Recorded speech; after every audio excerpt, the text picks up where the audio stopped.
마무리 짓고 그 다음 계속해서 우리는 에베소서로 넘어가도록 그렇게 하겠습니다. 자, 갈라디아서 우리는 열매 맺는 삶이 하나님께 영광 돌릴 수 있는 삶이라고 하는 것을 했고 그 열매 맺는 삶을 어떻게 실천할 수 있는지에 대해서 자세하게 여러 가지 각도에서 봤고 열매를 맺으려면 어떤 조건을 갖춰야 되는지도 살펴봤고 실제적으로 그 열매의 종류가 어떤 것인지도 내용이 그 열매가 어떤 특성을 가지고 있는지도 참 지난 2년간 계속해서 이 메시지를 통해서 책자를 통해서 또 한 권의 단행본으로까지 우리가 책을 내서 계속해서 지금 공부를 해왔습니다. 우리에게 시금석이 됩니다. 그 열매가 내 안에서 늘 맺혀지면 내가 주님 앞에 올바로 서 있는 것이고 외형적으로 계속 성경도 읽고 기도도 하고 외형적인 종교생활은 계속 하는지 모르지만 내 마음속에 성령께서 열매를 맺고 있지 아니하시면 사실은 껍데기 신앙뿐인 거죠. 알맹이가 없는 신앙입니다. 자, 그래서 우리는 지난 시간에 24절에서 그리스도께 속한 사람들은 애착들과 정욕들과 함께 육신을 십자가에 못 박았느니라 해서 그 애착이라고 하는 것이 무엇인지 욕심이야 너무나 정욕, 욕심 이런 거는 쉽게 아는데 우리가 애착이라고 했을 때 그것이 무엇인지를 살펴봤고 네 가지 어디에다가 애착을 둘 때에 그것이 정상적으로 우리가 생활하는 것인지 영적 생활하는 것인지 살펴보았었습니다. 자, 6장 1절로 들어가면은요. 우선 그 6장 1절서부터 형제들아 만일 어떤 사람이 잘못에 빠지거든 영적인 너희는 온유의 영으로 그러한 자를 회복시키고 내 자신을 살펴보아 너도 시험에 들지 않게 하라. 너희는 서로 남의 짐들을 지라. 그리하여 그리스도의 법을 성취하라. 만일 어떤 사람이 아무것도 아니면서 스스로 무엇이나 되는 것으로 생각하면 자기를 속이나니. 우리가 스스로 많이 속고 있는 경우가 많습니다. 아마 자기를 아무것도 아니라고 항상 인식하면서 사는 사람 별로 없을 거예요. 천생천하 유아독존이라고 그래도 내가 누군데 이 내가라고 하는 생각이 은연중에 우리에게 좀 있죠. 그렇죠? 내가 아무것도 아니라고 생각하면 누가 나한테 기분 나쁜 소리 했다고 화를 낼 이유가 뭐가요? 아무것도 아닌 사람한테 아무것도 아닌 것처럼 됐는데 뭐 이상해? 그 이상해요. 내가 뭔가 감히 나에게 네가 그럴 수가 이게 뭐예요? 내가 뭐가 되는다는 사람인데 왜 네가 나한테 이 말씀을 항상 하나님 앞에 우리가 붙들고 있다면 정말 인간관계에서 그처럼 편하고 마음이 편할 수 없을 거예요. 왜? 아무것도 아닌 자를 아무것도 아닌 것처럼 대해줬으니 얼마나 다행이에요. 나를 합당하게 대해줬구나. 하나님 앞에서 우리는 사실 아무것도 아닌 거거든요. 근데 하나님 앞에 살지 않고 우리가 사람들 자꾸 보니까 야 너하고 나하고 내가 너보다 못난 게 뭐가 있냐? 근데 네가 뭔데 나한테 그러냐? 이게 이제 싸움의 발단이 되는 거거든요. 그렇죠. 네. 자, 그래서 이게 굉장히 중요합니다. 이게 nothing이란 말이고 아무것도 아니거든요. something, 뭔가 되는 것처럼 여기에서 모든 문제가 인간관계 문제가 발생한다. 4절 오직 각 사람은 자기 일을 입증할지니라. 그리하면 그는 다른 사람이 아니라 자기 안에서만 기쁨을 누리니 이는 각 사람이 자기 짐을 져야 할 것이기 때문이라. 참 성경이 앞뒤가 안 맞네. 2절에는 너희는 서로 남의 짐을 지라 그랬는데 5절에는 각기 자기 짐만 또 지라 그랬으니 자, 이것도 여러분들이 문맥을 통해서 우리가 잘 살펴봐야 돼요. 성경이 어떨 때는요. 이 단순한 자들아 단순함에서 떠나라 그랬다가 너희는 그리스도의 단순함에서 떠나지 말고 지키라고 또 그래. 그래서 단순함을 떠나라는 거예요. 버리라는 거예요. 가지라는 거예요. 성경에 단순함이 두 종류가 있어서 그래요. 예? 얘가 저렇게 단순해. 뭐 한 가지밖에 몰라. 그냥 누가 말하면 그게 그냥 단 줄 알고 단순한 애들은 어떻게 됩니까? 유괴도 잘 당하고 그냥 사탕 준다고 좋다고 쫙쫙. 그 단순한 거. 그런 거는 버리라 이거예요. 주의 깊게 맞는 말인지 하나님을 그렇게 해서 분별하고 그런데 하나님께서 우리에게 말씀하시면 단순하게 반응해야 돼. 머리를 굴려가지고 가만히 있어봐. 하나님이 왜 나에게 저런 걸 자꾸만 시키는 거지? 난 하고 싶지 않은데 뭐 복잡하게 계산해가지고 정치적으로 굴면은 안 돼요. 속아. 오히려 스스로 속이는 거가 돼. 그러니까 그리스도 안에서의 단순함으로 나아가야 되고 그렇죠? 세상에서 사람들이 우리를 속일 때에는 단순하게 행동하면 안 돼. 지혜롭게 행동해. 잘 계산해가지고 빠질 땐 빠지고 그렇게 해야 돼. 자, 그래서 여기도 지금 어떨 때는 남의 짐을 져줘야 되고 어떨 때는 내 짐만 져야 되느냐.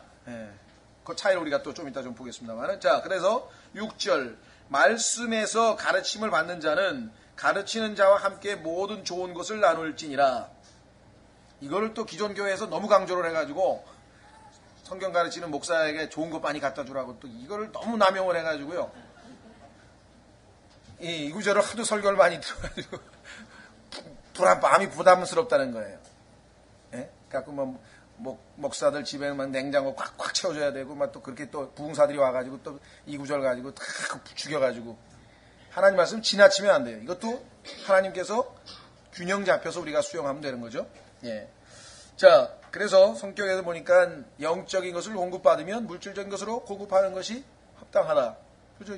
각자 자기들이 지금 우리가 모여서 하나님 말씀 듣고 성경 공부하고 거기에 맞게 자기 하나님이 채워주신 분량만큼 헌금을 해서 교회가 운영되도록 다 해나가고 있는 것이에요.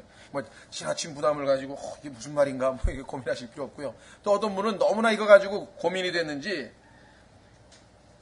말씀에서 가르침을 받는 자는 가르치는 자와 함께 모든 좋은 것을 나누치냐 그랬더니 이걸 해석을 번역이 틀렸다 그러면서 말씀에서 가르침을 받는 자는 모든 좋은 것을 가르치는 자와 함께 나누치냐 해서 또 성경을 좋은 것을 가르치는 것이라고 또 갖다가 또 붙이는 분도 계셔요. 그러나 성경에서 말씀하시는 것은 여기서 커뮤니케이션이라고 하는 것은 일방통행이 아니거든요. 커뮤니케이션은 주고받는 거잖아요. 그렇죠? 예. 자, 7절 시간이 되면 아마 7절, 8절까지 할 것 같은데요. 이 7절, 8절, 9절 성경의 아주 위대한 원칙인데요. 많은 그리스도인들이 이 원칙을 잘 모르거나 알면서도 잘 무시하거나 자 보십시오. 속지 말라 하나님을 조롱당하지 아니하시라니 사람이 무엇을 심든지 그대로 거두리라.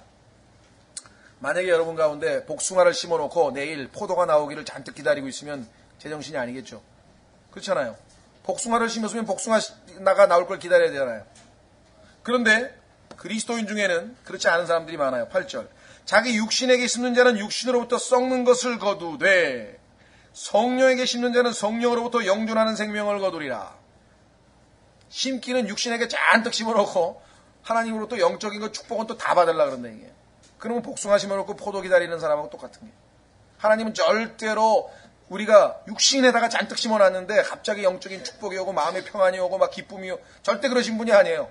영적인 거다 심어야지. 그죠? 하나님의 말씀을 읽고 묵상하고 기도하고 교제하고 하나님의 예배 참석하고 이런 모든 것들이 잘 어우러졌을 때 영적인 것에 계속해서 심겨질 때 하나님께서 거기에 대한 반응으로 자동으로 영적인 것을 거두게 되는 거지.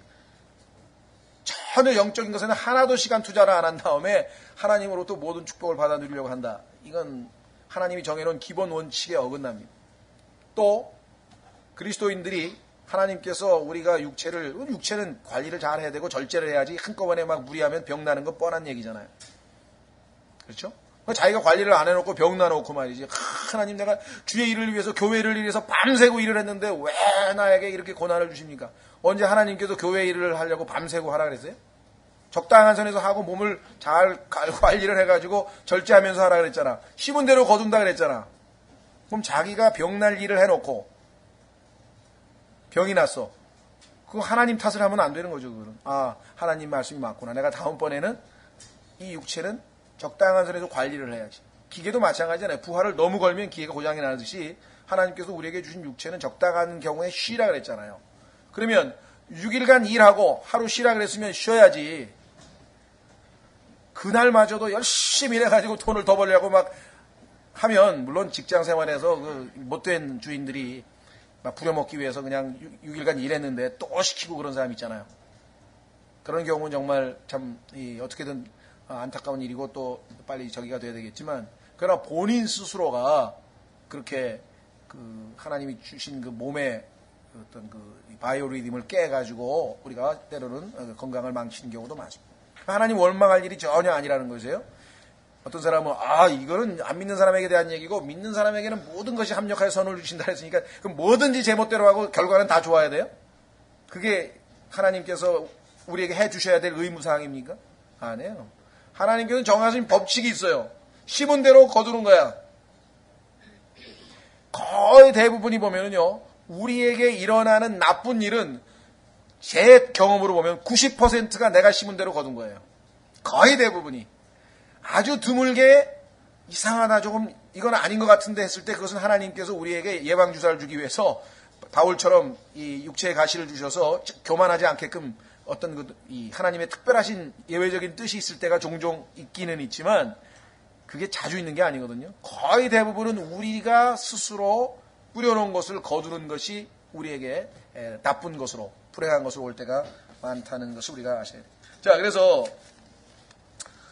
9절에 보시면 우리가 잘 행하는 가운데 지치지 말지니, 대부분의 사람들이 영적으로 많이 심었는데 하나님께서 나에게 하나도 보상 안 해주신다는데, 거두는 시기, 수확, harvest time이라 그러죠. 수확 시기는 하나님이 정하시는 거거든요. 하나님이 정하시는 거예요. 그래서 지치지 말라 이 말이에요. 영적으로 많이 심고 애썼는데 뭐 거두는 게 하나도 없다고 또 고민하는 사람이 있는데, 거둘 때를 있어요, 분명히. 왜? 여기 나와 있잖아요. 우리가 기진하지 아니하면 정하신 때에 거두리라. 기진하지 아니하면 정하신 때에 거두리라. 자, 그럼 시간이 되는 데까지 한번, 가능하면 9절까지 좀 봤으면 싶은데요. 자, 보겠습니다. 6절서부터. 죄송합니다. 6장 1절서부터. 자, 형제들아, 어떤 사람이 잘못에 빠지거든. 자, 여기서 빠진다는 얘기, 의도적으로 했다기보다는 자기가 아차 하는 순간에 우리도 어느 순간에 넘어져 버리잖아요, 영적으로. 그런 경우가 종종 있죠. 영적인 너희는 온유의 영으로 그러한 자들을 회복시키시고 내 자신을 살펴보아 너도 시험에 들지 않게 하라. 하나님께서는 교회에 영적으로 성숙한 사람들, 이런 사람을 성경에서는 영적인 사람이라고 합니다. 여기 나왔죠? 영적인 너희는. 그러면 우리가 아직 영적이지 않은 경우에 해당되는 경우도 많이 있습니다. 한번 확인해 보겠습니다. 고린도전서 2장에 가면은, 하나님께서 여러 가지 방식으로 이 땅에 존재하는 인간들을 분류하시는데, 여기에 보면은 하나님께서 인간을 세 부류로 나누셨어요. 그러니까 이 세상에 인간으로 태어난 사람들은 하나님께서 이 분류로 한 이 세 부류에 다 속해. 자, 첫째. 자, 14절. 2장 14절. 고린도전서 2장 14절. 자, 고린도전서 2장 14절. 찾으셨습니까? 예. 설설 졸리기 시작하신 모양인데 한번 다 같이 큰 소리를 읽어보겠습니다. 자, 고린도전서 2장 14절. 다 같이 시작. 그러나 본성에 속한 사람은 하나님의 영의 것들을 받아들이지 아니하나니 그것들이 그에게는 어리석은 것이니라. 또 그가 그것들을 알 수도 없나니 그것들은 영적으로 분별되느니라. 자, 본성에 속한 사람, 이게 조금 말이 번역이 쉽진 않은데요. 영어로 하면 이게 쉬워요. natural man이거든요. natural man. 그런데 옛날 성경에는 이거 아마 자연인이라고 번역했을 거예요. 자연인 그러면 우리에게는 어떤 뜻이 떠오릅니까? 얼핏 보면은 자연을 사랑하는 사람 뭐 이런 거 있잖아. 나는 자연인이다 뭐 이런 거 있잖아요. 그 자연인이 아니거든요. 자연이라고 할 때에는 그런 자연이 아니고, 성경에서 얘기하는 자연인은 자연적으로 태어난 그대로 있는 것, 하나님의 은혜를 받아서 거듭나지 않고 엄마 뱃속에서 태어난 자연 그대로 있는 사람, 그런 의미에서의 자연인이에요.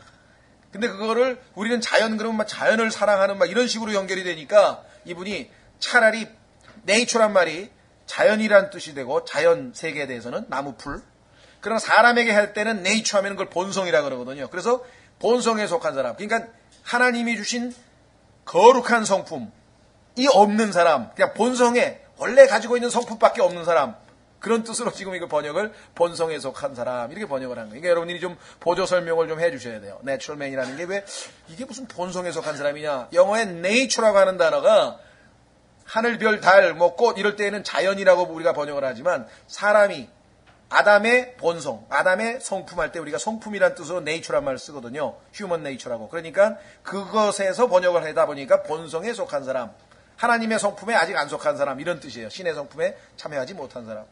자, 그런데 이 사람은 아담의 후손으로 태어난 그대로 가지고 있기 때문에 영적으로 지금 죽어있는 상태입니다. 그러니까 하나님의 일을 알 수도 없고, 그렇죠? 어리석고, 성경 이야기가 다 우스워.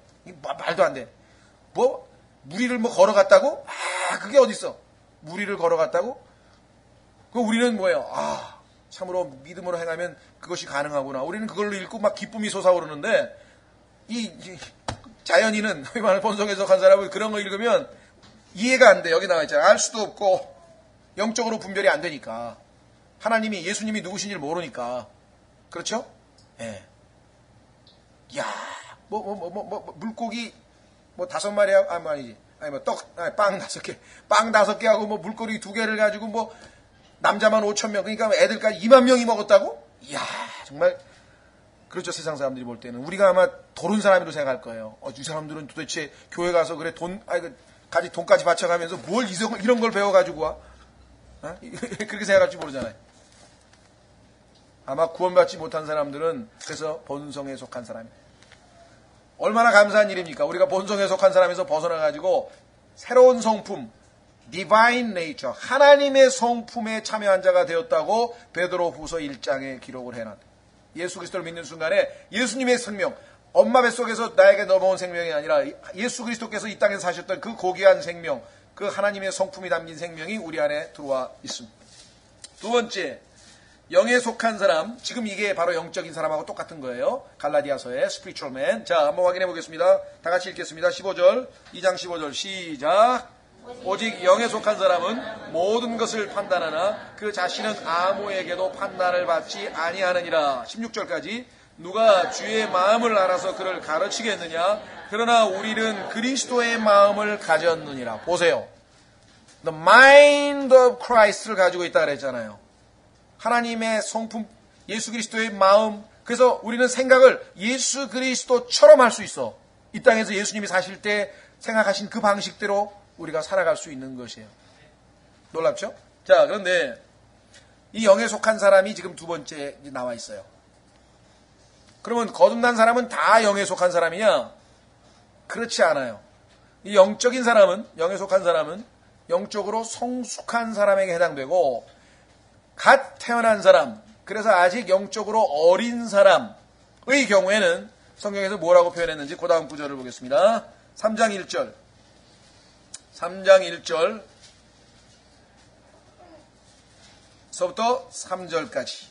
3장 1절서부터 3절까지 같이 읽겠습니다. 세 번째 하나님이 분류하신 부류 시작. 형제들아 내가 영에 속한 자에게 말하는 것 같이 너희에게 할 수 없어서 육신에 속한 자 곧 그리스도 안에 있는 갓난 아이들에게 말하는 것 같이 하였노라. 내가 너희를 저주로 먹이고 음식으로 하지 아니하였나니 이는 지금까지 너희가 그것을 능히 감당하지 못하였으며 지금도 못하기 때문이라. 너희가 아직도 육신에 속하였도다. 너희 가운데 시기와 다툼과 분열이 있으니 너희가 육신에 속하여 사람들처럼 걷지 아니하느냐.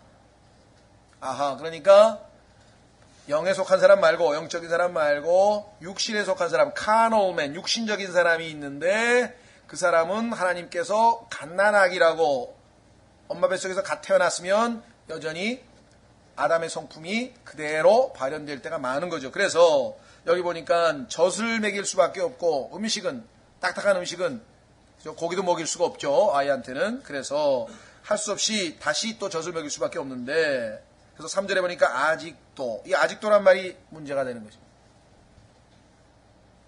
여러분이 거듭났는데 만 5년이 넘었는데도 불구하고 아직도 젖만 먹으면 그건 뭔가 문제가 있는.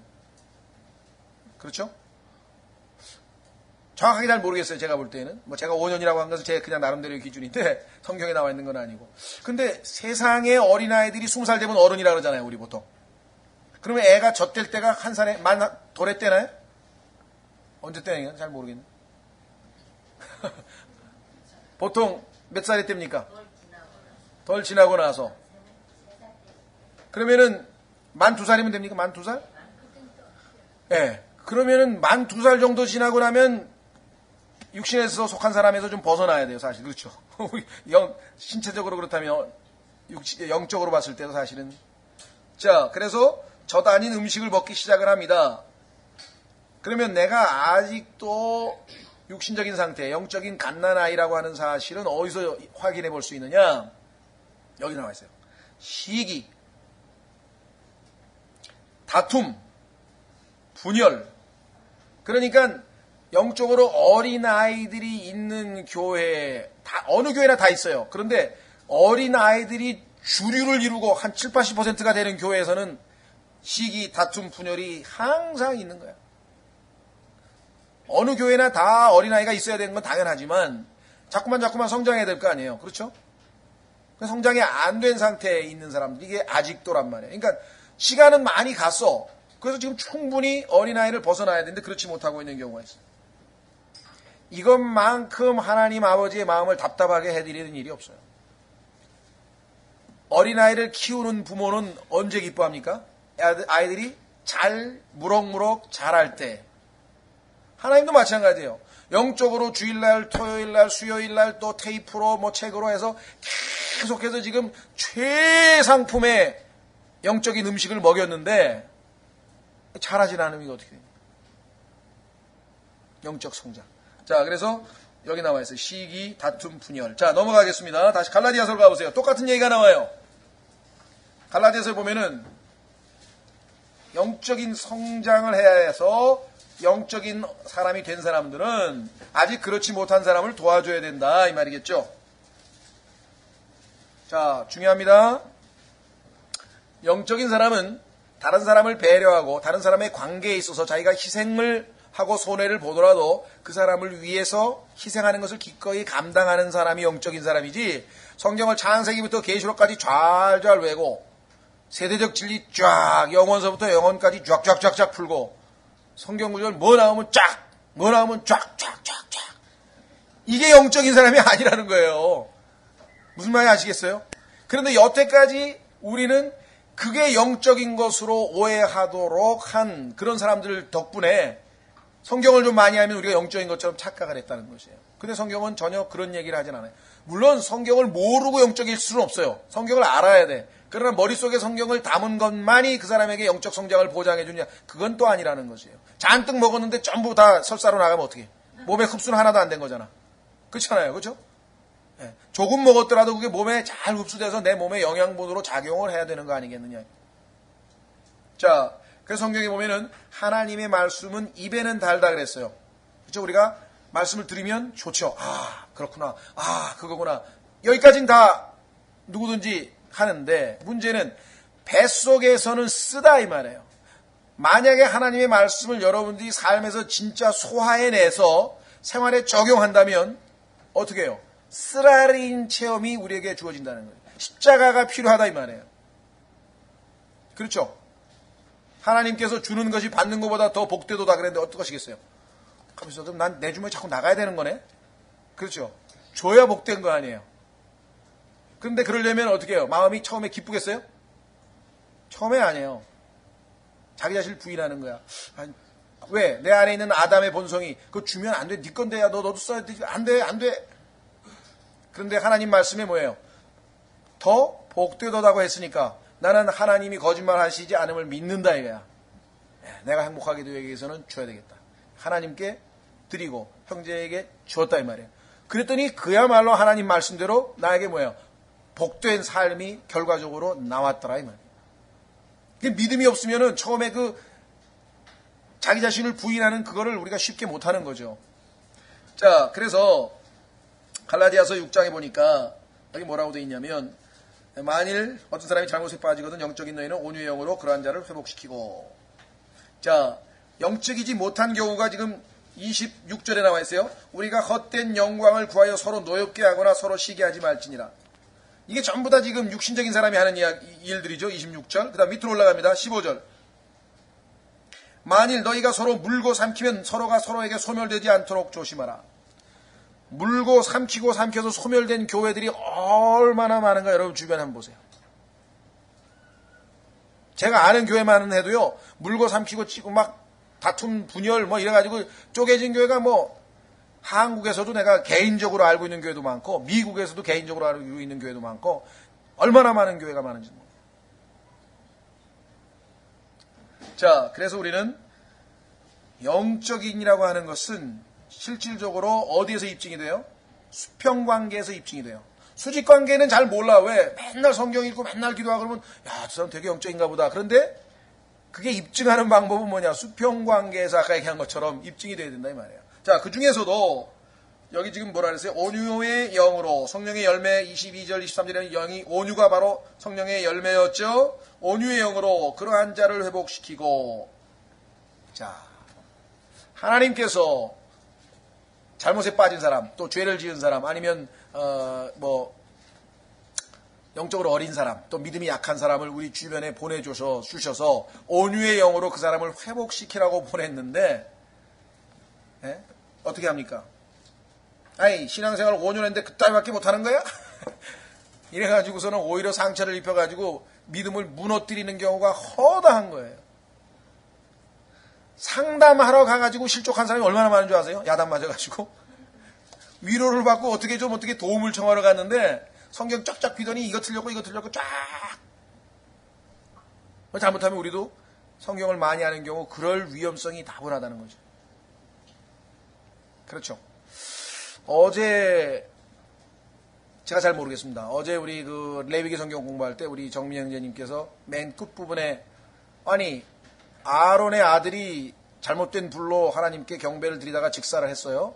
하나님께서 너는 슬퍼하지 말라 그러면서 다른 그 친척들에게 그 시체를 꺼내라 그러고 아들이 죽었는데도 계속해서 대제사장의 직무를 수행하라고 딱 명령을 내려서 아론이 일단 순종을 했는데 그 다음에 제사가 끝나고 나면 제사장들 몫으로 하나님께서 주신 것들이 있습니다. 그러면 그 거룩한 것을 모여서 다 먹어야 되는데 그 먹을 것까지 다 태워서 버린 거예요. 그러니까 모세가 화가 났죠.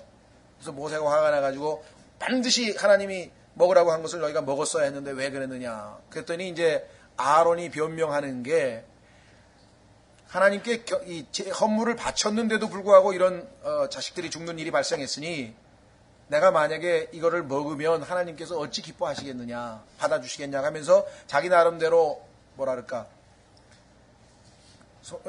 자식이 죽었기 때문에 죽은 상태에서 내가 억지로 그 하나님의 일을 하나님이 시킨 그것을 먹을 마음이 없다라고 이렇게 얘기를 했을 때 분명히 하나님의 말씀을 어긴 거죠. 그런데도 불구하고 모세가 만족해 하더라 이렇게 써 있습니다.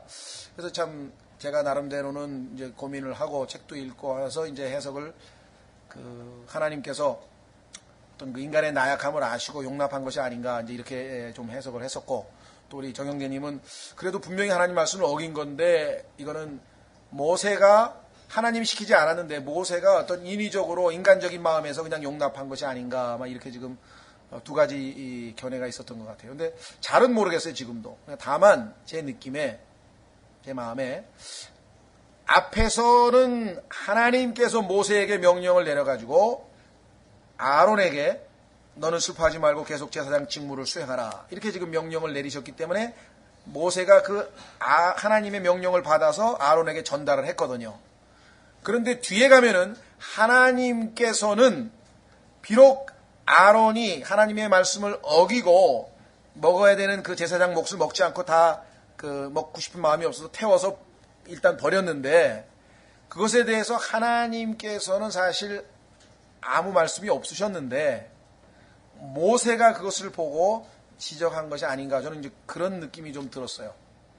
뭐 거기 해당되는지 안 되는지 잘 모르겠어요. 우리도 어떤 형제가 잘못을 했을 때 우리는 같은 인간이고 하나님께서 나의 잘못을 용서하셨듯이 우리도 그 사람을 용서하고 돌봐주고 어떻게든지 세워줘야 되는데 때로는 우리가 하나님 노릇을 하려고 하는 때가 있다는 거죠. 그러니까 하나님은 아직 야단을 나중에 치실 수도 있지만 일단은 하나님이 아무 말도 안 하고 계신데 우리가 이제 성경을 쫙 펴가지고 당연히 이거 틀리고 이거 다 잘못됐다 얘기야 빨리 하면서 뭐 이렇게 비판을 할 때 너무 그러니까 죄를 지은 사람 잘못을 저지른 형제를 푸시해서는 안 된다는 교훈이 아닌가 그냥 제 나름대로는 이제 그렇게 이제 받아들였고 했는데 여기도 조금 이제 그 관련이 되지 않는가 이렇게 생각이 됩니다. 그래서 회복시켜야 되는데 그렇죠? 논쟁을 벌이거나 비판을 하는 경우가 많아요. 그래서 상당수의 초신자들이 또 믿음이 약한 상태에 있었던 사람들이 믿음이 강하다고 사실은 강한 게 아니야. 사실은 강한 게 아니고 교만한 건데 그런 사람들에 의해서 영적으로 무너지는 경우가 사실은 굉장히 허다하다. 경험적으로 봐도 그렇고 상처 입고 온 사람들도 보면 대부분 그런 경우가 있는데 한번 확인해 보겠습니다. 자, 로마서 14장. 로마서 14장.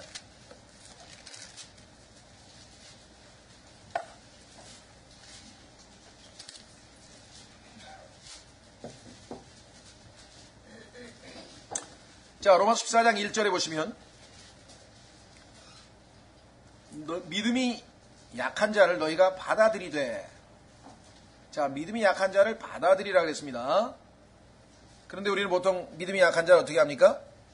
책망하거나 질책하거나 지적하거나 때로는 좀 조롱하거나. 그렇죠? 믿음이 그것밖에 없어! 이렇게 얘기하는 그럴 때가 있죠. 그런데 받아들이라 이거예요. 의심에 찬 논쟁은 하지 말라.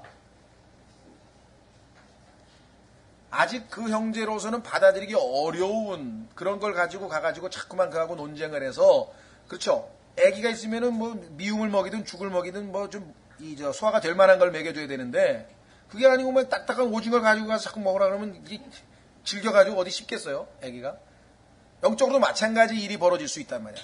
근데 막 여러분이 막 너무 이제 막 엄청난 지식들을 한꺼번에 많이 배우면 막 머릿속에 쫙 그냥 막 세대적 진리가 쫙 펼쳐지고 막 창세기 1장에 2장에 있는 게 이게 여기 갭스요리가 막 이러면 이제 막 뭐 신기한 거 알면 우리는 어떻게 됩니까? 가서 알려주고 싶은 마음이 생기잖아요.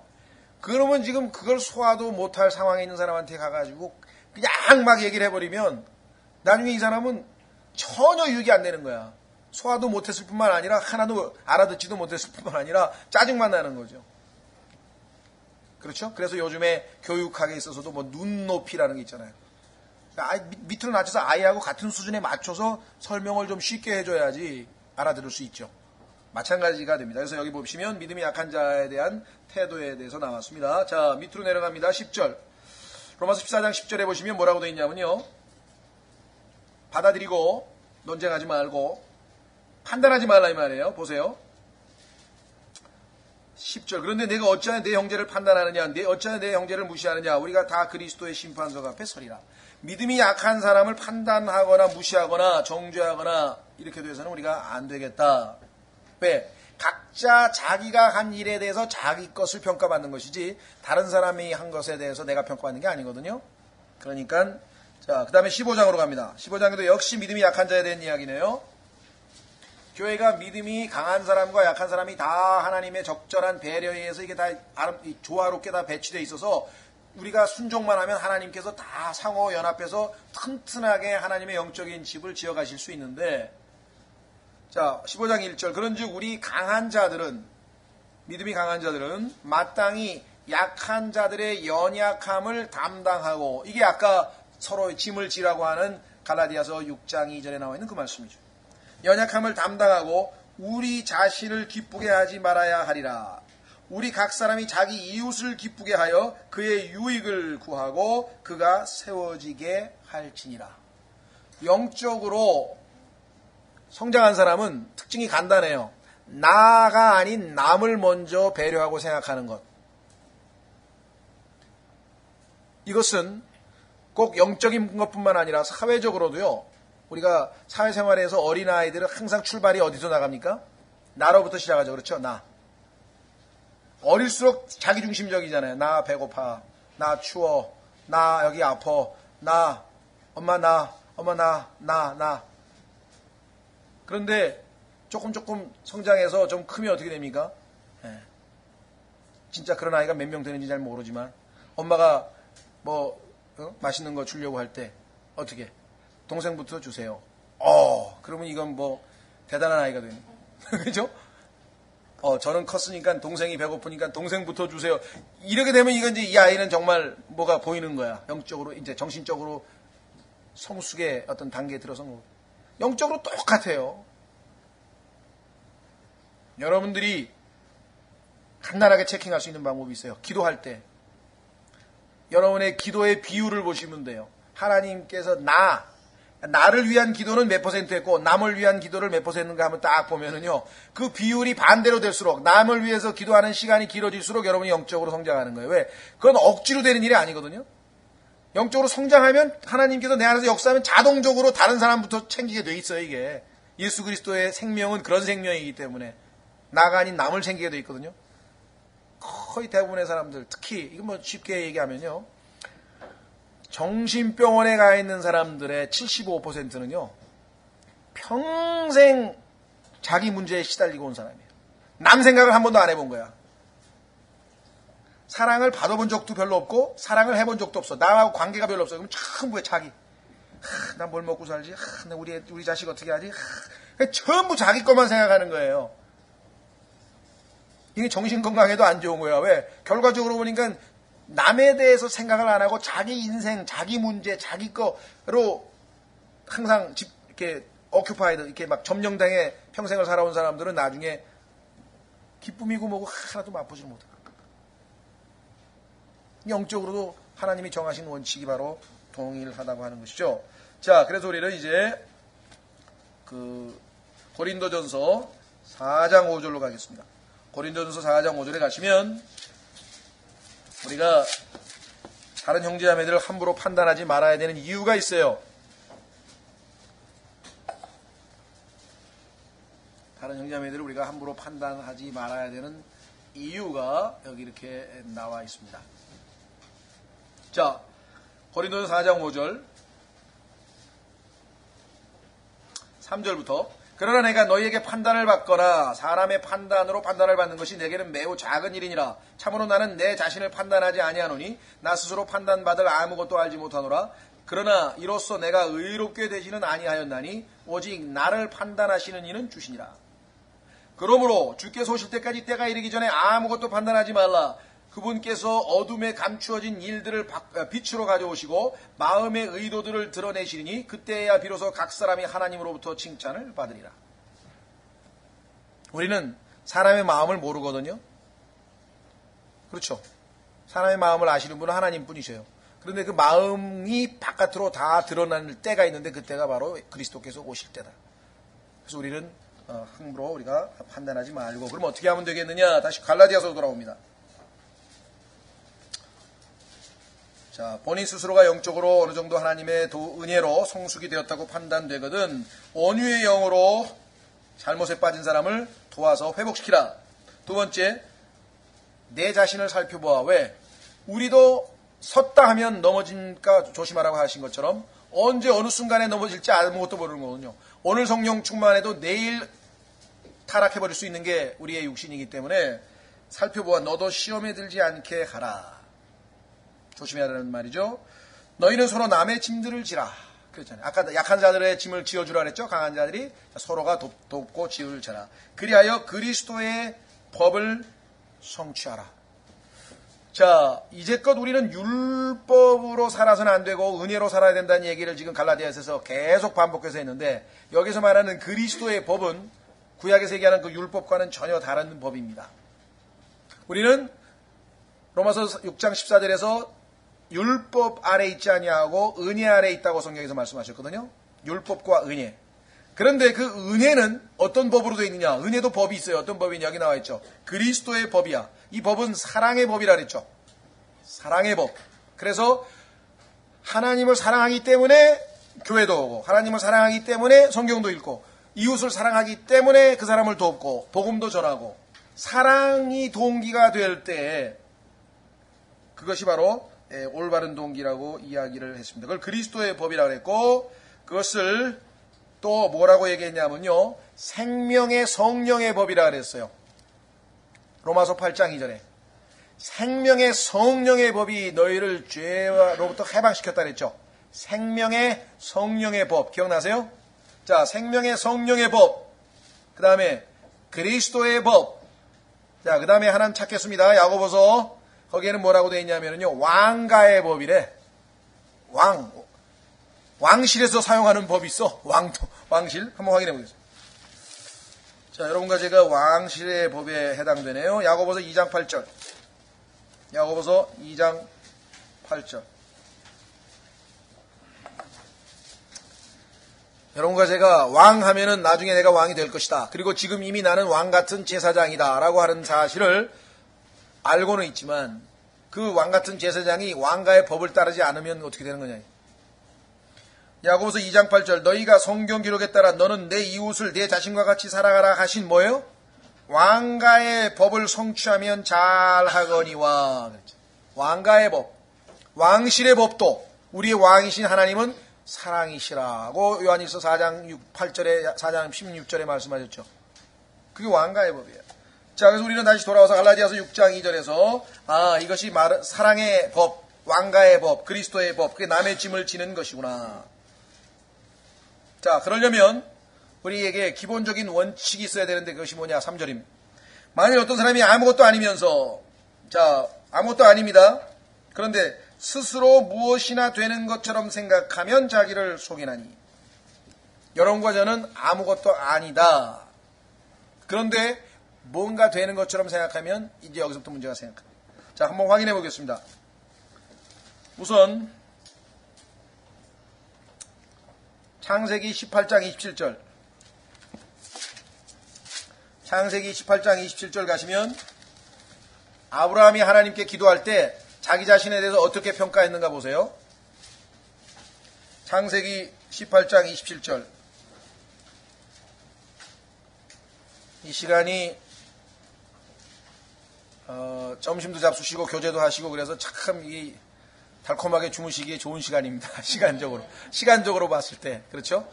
예, 부인하지 않습니다. 저도 오후에 딴 사람이 설교할 때 저도 앉아보면 졸리더라고요. 약간 그걸 잘 이겨내고 하나님의 말씀이 한 말씀이라도 잘 받아야 그게. 자, 그 다음에 보십시오. 18장 27절. 아브라함이 응답하여 이르되 이제 보소서 티끌과 재 같은 내가 감히 죽게 하려나이다. 자기가 티끌, dust, 먼지, 재 보셨죠 여러분들? 잿가루 뿌릴 때, 화장터에서 그 잿가루 뿌릴 때. 여러분은 아브라함이 지금 이게 무슨 하나님 앞에서 뭐 호의를 좀 얻어내려고 그냥 겸손해서 한 말이겠습니까? 진짜 자기를 그렇게 생각했겠습니까? 티끌과 재. 자, 한번 넘어갑니다. 이사야서 2장 22절. 이사야서 2장 22절. 오늘부터 누군가 여러분을 기분 나쁘게 하고 여러분에게 뭔가 섭섭한 일을 하고 우리를 불편하게 하고 이럴 때마다 여러분 스스로 생각하세요. 괜찮다 이 말. 아무렇지도 않다. 왜? 아무것도 아닙니다. Nothing. 아무것도 아니니까. 예? 자, 이사야서 2장 22절. 이사야서 2장 22절. 너희는 사람을 의지하지 말라. 그의 숨은 그의 콧구멍에 있나니 어떤 점에서 그를 수에 넣어야 하겠느냐. 하나님께서 좀 도움이 될 만한 사람을 수를 몇 명을 그죠? 수에다가 계산을 한단 말이죠. 그런데 그 계산에다가 집어넣을 가치가 없는 게 인간이야. 왜? 인간은 호흡은 콧구멍에 있어. 콧구멍만 막으면 그냥 죽어. 그런 인간을 의지할 게 뭐가 있냐. 그렇죠? 하나님께서.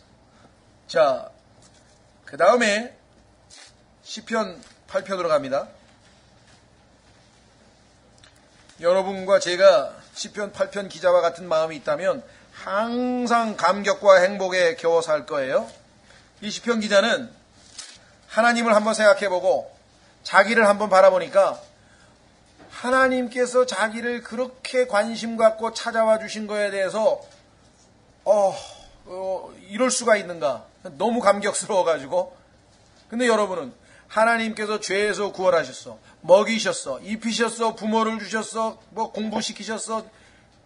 다 해주셨는데 뭐가 그렇게 마음에 기쁨이 없어? 왜 뭐가 불만이에요? 여러분 어떠세요? 저 어떨 때 보면 참 하나님 앞에 너무 죄송스러운 게 왜 내가 풀이 죽어 있어야 되냐고 하나님 보시기에 기뻐서 날뛰어야 될 판인데 지금 그잖아요.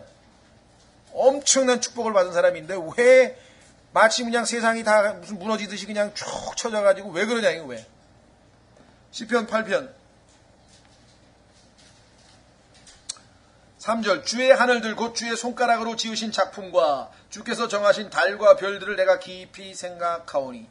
우주 만물을 말씀으로 창조하신 하나님을 한번 생각해 보니까 4절 사람이 무엇이기에 주께서 그를 깊이 생각하시나이까.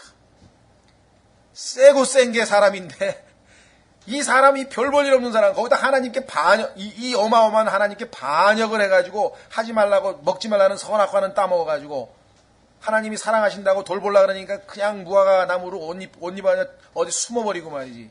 이 속만 썩이는 인간이 아무것도 아는 인간이 콧구멍만 막으면 죽는 인간이 이 무언데 그 우주 만물을 통치하신 그 높으신 하나님이 관심을 가지고 계시느냐? 감격스럽지 않습니까? 그렇잖아요. 이 시편 기자는 지금 막 너무 감격스러운 거야. 그래가지고 사람의 아들이 무엇이기에 주께서 그를 찾아오시나이까? 아니, 생각만 해주셔도 괜찮아. 먹이시고 입히시고 햇빛을 주시고 비를 주시고 그래서 그나마 이 땅에서 그냥 먹여주시고 살려만 주셔도 감격스러운 판인데, 찾아오셔서 내가 지은 죄값으로 십자가를 지시고 멸시를 당하시고 조롱을 당하시고 수치스럽게 벌거벗고 온 천하에 내 대신, 죄송합니다, 속된 말로 망신을 당하셨다. 벌거벗고 온 천하에 내가 그렇게 수치스럽게 당해야 될 모든 것을 십자가에서 다 짊어지시고 찾아만 오셨습니까? 찾아오셔서 하신 일을 한번 생각해보라요. 위대한 일들을 한번 생각해보라요. 그러니까 이 시편 기자는 하나님 앞에 시를 쓰다가 너무 막 사람이 무엇이간데, 그렇죠? 자, 사람이 무엇인가 한번 확인해 보겠습니다. 하나님의 견해를 보겠습니다. 시편 39편 5절. 시편 39편 5절.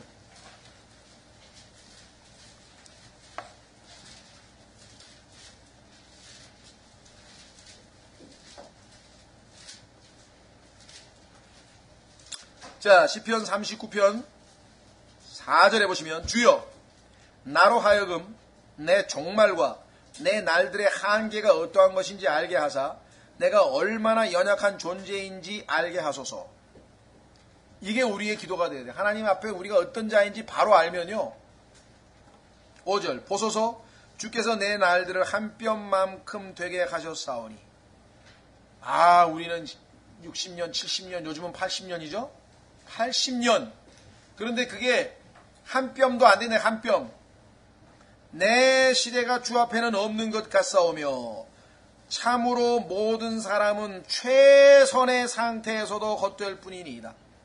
여러분과 제가요, 성령 충만해서 최고의 상태가 돼도 그건 하나님의 은혜예요. 하나님의 은혜로 된 것뿐이에요. 헛되다 이거예요, 헛되다. 하나님 없으면. 자, 그래서 하나님이 우리를 평가하시면 우리는 뭐예요? nothing이야. 아무것도 아닌 존재야. 그런데 뭔가 되는 것으로 생각하니까 여기서 뭐예요? 26절에, 갈라디아서 5장 26절에 헛된 영광을 구하고 노여하고 시기하고, 그렇죠? 이런 일들이 왜 벌어집니까? 전부 다 자기가 뭔가 되는데 뭔가 되는 대접을 안 해줄 때, 그렇죠? 난 아무것도 아니니까 아무것도 대접 안 해줘도 아무렇지도 않으면 괜찮은데 나는 뭔가 되는데 왜 나에게 대답을 안 해주냐, 이게 뭔가. 그 화가 나는 거죠. 기본 원칙이 여기 있잖아요. 갈라디아서 6장 3절. 뭔가 마음이 불편하고 뭔가 기쁨이 없고 뭔가 그럴 때마다 6장 3절을 되새기십시오. 아, 그렇지. 나는 아무것도 아니지. 난 아무것도 아니지. 만일 어떤 사람이 아무것도 아니면서 스스로 무엇이라 되는 것으로 생각하면 자기를 속이나니 오직 각 사람은 자기 일을 입증하니라. 자, 남의 짐을 지는 것 필요하죠. 그러나 그 전에 또 뭐를 해야 돼요? 자기에게 주어진 책임감을 가지고 자기가 주어진 일을 해야죠. 그렇죠? 네, 각자에게 하나님께서 이 땅에 태어난 인간들에게 그에게 걸맞는 일들을 주셨어요. 뭐 자기가 학생이면 학생, 뭐 직장이면 직장인, 뭐 주부면 주부, 모든 게 있다. 자, 그래서 자기를 입증할지나 그리하면 그가 다른 사람이 아니라 자기 안에서만 기쁨을 누리리니 자기가 해야 될 일은 남이 하는 것 아닙니다. 최선을 다해서 해야죠. 하나님께서 자기에게 맡기신 일이 무엇인지 성경에 로마서 12장에 보면은 각자에게 주신 은사가 있잖아요. 믿음을 주셨으면 그 믿음을 행사하고, 지혜를 주셨으면 지혜를 행사하고, 봉사할 사람이면 봉사하고, 다스리는 사람은 부지런히 하고 하면서 각자에게 맡기신 그 일들을 하기 위해서 주신, 우리에게 그냥 아무것도 안 주시고 일하라는 게 아니라 각자에게 다 은사들을 주셔서 그걸 가지고 일을 하라고 했죠. 5절, 이는 각 사람이 자기 짐을 져야 할 것이기 때문이라. 그렇습니다. 자기가 각자 해야 될 책임은 다 하고, 그렇죠? 각자 자기가 해야 될 책임은 다 하고, 그 다음에 다른 사람의 짐을 지어주는 것. 자기 의무는 소홀히 하고 다른 사람을 챙기는 것도 균형 잡히지 않은 것이에요. 그렇죠? 자기가 해야 될 일은 의무가, 자기에게 주어진 일들은 다 하고, 그리고 다른 형제자매들의 짐을 지어줘야 되겠죠. 자, 그래서 여기서 얘기하는 자기 것만 자기 짐을 지라는 얘기는 남의 짐을 지지 말라는 것과는 상충되는 것이 아니라 그랬습니다. 자, 그래서 6절의 말씀에서 가르침을 받는 자는 가르치는 자와 함께 모든 좋은 것을 나눌지니라. 자, 한 구절 더 찾고 오늘은 마치겠습니다. 6절, 7절, 8절은 시간이 좀 많이 걸려요. 성경 구절이 굉장히 많고 성경에 보면은 실제적으로 시문대로 거둔 예가 굉장히 많아요. 그래서 그걸 좀 찾아가면서 좀 구체적으로 좀 공부를 좀 해야 될 것 같아서 제가 좀 시간을 여유 있게 갖고 하겠습니다. 그래서 오늘 마치려고 하는 구절은 빌립보서에 있는 말씀입니다. 빌립보서 작년에 저희가 교회 표로 내걸었던 구절인데요. 모든 인간관계에서의 치유책, 또 교회 생활에서의 치유책, 문제가 발생했을 때 치유책이 바로 이 구절이라고 얘기를 우리가 자주 합니다. 한번 확인해 보겠습니다. 빌립보서 2장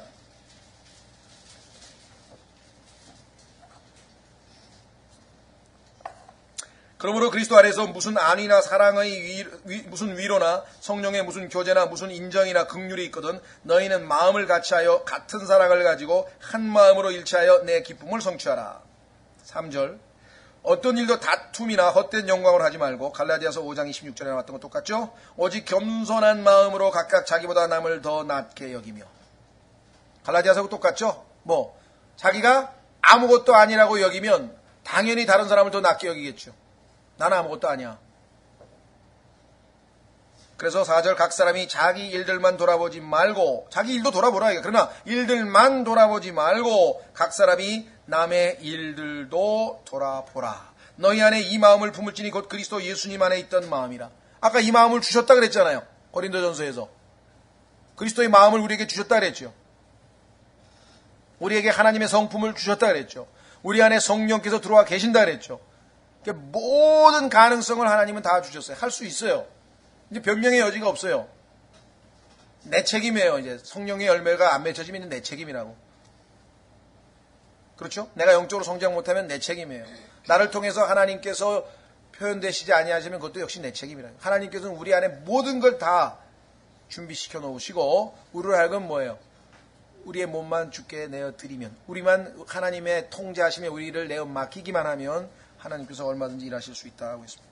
그래서 각각 자기보다 남을 더 낮게 여기며 우리 이무상 부친께서 가끔 가다가 이 간증하실 때 그 얘기 많이 하시잖아요. 니은이 아니고 리을입니다. 아니고 반대 리을이 아니고 니은입니다. 그거 아세요? 잘 모르세요? 네? 하나님께서 용서하실 것을 믿으면 구원 못 받고 용서하신 것을 믿으면 구원 받는다. 그렇죠? 하나님께서는 탕자 비유 보시면 아시지만 이미 하나님의 마음은 용서하셨어요. 그래가지고 이미 어떻게 해요? 언제든지 돌아올 날만 기다리고 있는 거지. 돌아오면 그때 내가 어디 한번 생각해보자. 용서하실 것이라가 아니죠. 그렇죠? 자, 그런데 이제 조심하셔야 돼요. 하나님께서 용서하신 거하고 내가 용서를 받은 거하고 요게 또 이제 미묘하게 갈등이 돼요. 왜 또 구원을 사람들이 못 받느냐? 용서받은 것으로 간주하면 안 돼요. 용서받을 것이야. 어떻게 하면? 회개하면. 회개하고 돌아와 믿으면 용서받아요. 자, 하나님 편에서는 용서하셨어요. 과거 일이에요. 그래서 니은이야. 하신. 하실이 아니야. 그런데 죄인의 입장에서 보면은 하나님이 이미 용서하신 것을 가서 어떻게 해야 돼? 내가 회개하고 돌아가서 손을 내밀어서 받아야 돼. 그러니까 용서받은 것을 믿고 안 돌아가면 어떻게 돼? 그건 못 받는 거예요. 그런데 용서받은 것으로 생각해서 용서도 못 받은 채 막 구원받은 것으로 착각하고 돌아가는 사람이 또 있다고. 이게 아주 미묘한 거거든요. 하나님 관점과 죄인의 관점이 틀립니다.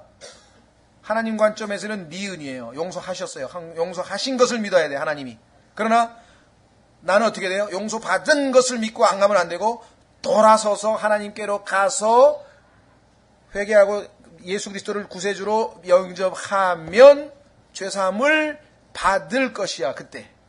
무슨 말 이해가 되시겠습니까? 예, 그 니은과 리을을 우리가 혼동하면 안 된다.